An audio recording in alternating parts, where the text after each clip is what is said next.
ನಮಸ್ಕಾರ, ನೀವು ನೋಡ್ತಾ ಇದ್ದೀರಾ ನ್ಯೂಸ್ ಫಸ್ಟ್. ನಾನು ವಿದ್ಯಶ್ರೀ. ಈ ಕ್ಷಣದ ಪ್ರಮುಖ ಸುದ್ದಿಗಳಿಂದ ನೋಡ್ತಾ ಹೋಗೋಣ. ಅದಕ್ಕೂ ಮೊದಲು ಹೆಡ್ಲೈನ್ಸ್.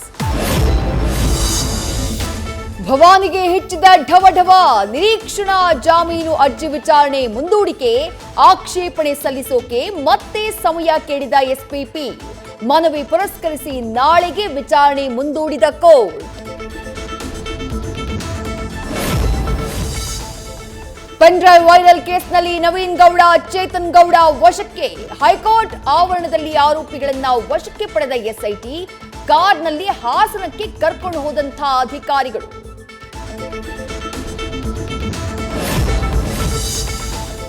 ವಾಲ್ಮೀಕಿ ನಿಗಮದ ಅಧಿಕಾರಿ ಚಂದ್ರಶೇಖರ್ ಆತ್ಮಹತ್ಯೆ ಕೇಸ್. ಸಂಪುಟದಿಂದ ಬಿ ನಾಗೇಂದ್ರ ವಜಾ ಮಾಡೋಕೆ ಬಿಜೆಪಿ ನಾಯಕರ ಪಟ್ಟು.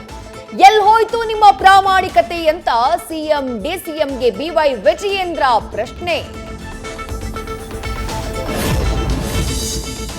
ನನ್ನ ಪತಿ ತುಂಬಾ ನಿಯತ್ತಿನವರು, ಅವರ ಮೇಲೆ ಆಪಾದನೆ ಹೊರಿಸೋಕೆ ನಾವು ಬಿಡಲ್ಲ, ಅವರ ಸಾವಿಗೆ ನ್ಯಾಯ ಸಿಗಬೇಕು. ವಾಲ್ಮೀಕಿ ನಿಗಮದ ಅಧಿಕಾರಿ ಚಂದ್ರಶೇಖರ್ ಪತ್ನಿ ಕವಿತಾ ಅಳಲು.